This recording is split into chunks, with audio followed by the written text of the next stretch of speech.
इस वक्त हमारे साथ बातचीत के लिए यूपी के राज्यसभा सांसद बृजलाल जी मौजूद हैं। सर, जिस तरह से पीएफआई के ठिकानों पर एनआईए ने बड़ी कार्रवाई की है, कई ऐसे दस्तावेज बरामद हुए हैं जो देश विरोधी भी हैं, किस तरह से देख रहे हैं?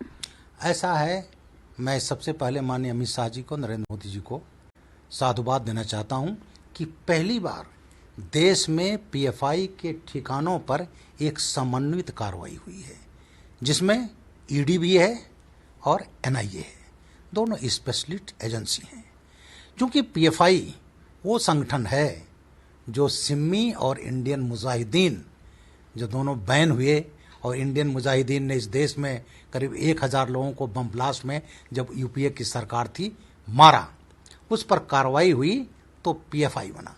वो पीएफआई जिन्होंने प्रोफेसर टीजे जोसेफ का दाहिना हाथ काट लिया था, उन्होंने पेपर सेट किया था, उसका एक क्वेश्चन इन लोगों को लगा कि किसी धर्म विशेष के विरोध है।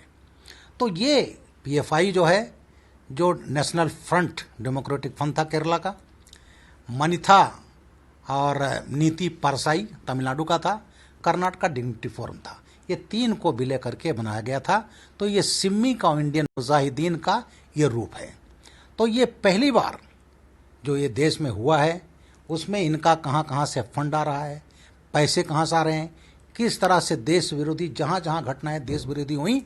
और केरला में तो ये हालत है, अभी पीएफआई की रैली निकली और एक लड़के को कंधे बैठाया गया उसके बाप ने, और कह रहा है हिंदू और क्रिश्चियन अपनी कब्रों का, अपने अंतिम संस्कार का इंतजाम कर लें। तो इस तरह से ये संगठन जो है, और कहता है गरीबों की, वंचितों की, मजदूरों की जो भाषा लोग बोलते, उनके लिए काम करता है। पीएफआई विशुद्ध रूप से आतंकवादी संगठन है। और जो अभी एनआईए की कार्रवाई हुई है, पहली बार हुई है, और इसमें तमाम जो कागजात मिले हैं, इनके गतिविधियों के बारे में जानकारी हुई है, तमाम लोग गिरफ्तार हुए हैं, रिमांड पर लिए गए, उनसे तमाम यहाँ तक हुआ माननीय मोदी जी को मारने का प्रयास किया था इन लोगों ने। बिनानीपुरम में केरला में 2006 में इन्होंने बैठक किया था सिमी पीएफआई से सब लोगों ने, और वहाँ 2007 जनवरी प्रिसाइजली, और बागामोन में किया था, पावागढ़ गुजरात में किया था, अहमदाबाद ब्लास्ट के पहले, और मोदी जी और अमित शाह जी को मारने का प्रयास किया था। आज भी मैंने अखबार में पढ़ा कि पीएफआई के ऐसे कागजात मिले हैं जो माननीय मोदी जी को टारगेट करने का उनका था। लेकिन सर, समाजवादी पार्टी के सांसद हैं, कह रहे हैं आरएसएस की तुलना पीएफआई से कर रहे हैं। ऐसा है, वो तो करेंगे ही।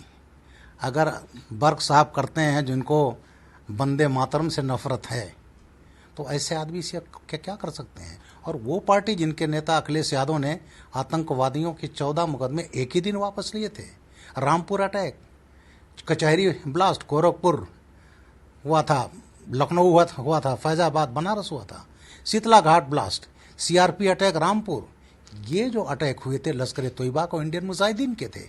14 मुकदमे इन्होंने एक दिन वापस लिए। ये पार्टी आतंकवादियों के सीधे उनके साथ खड़ी थी, और उसमें इलाहाबाद हाई कोर्ट की टिप्पणी थी, आप कौन हो तो इनके मुकदमे वापस लेने वाले। जब चार्जशीट लग चुकी है, और आज अखिलेश जी आप मुकदमे वापस ले लो, कल पद्म विभूषण दे दोगे।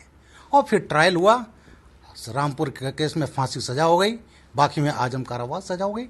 तो उनके नेता हैं बर्क साहब, तो उनसे इसके अलावा और क्या उम्मीद की जा सकती है। एक और आखिरी सवाल है सर, कि अखिलेश यादव ने एक वीडियो ट्विटर पर जारी किया है, जिसमें विधानसभा की कार्रवाई के दौरान बीजेपी के विधायक ताश खेल रहे हैं, और अखिलेश यादव ने कहा है कि इसी वजह से उत्तर प्रदेश का नाश हो रहा है। उत्तर प्रदेश में जो इस समय हालात हैं, कानून व्यवस्था, मैं तो पूर्व पुलिस अधिकारी हूं जिसने पौने 38 वर्ष वर्दी पहनी है, यूपी एटीएस का फाउंडर चीफ रहा हूं, ADG law and order crime सब मैंने देखा है।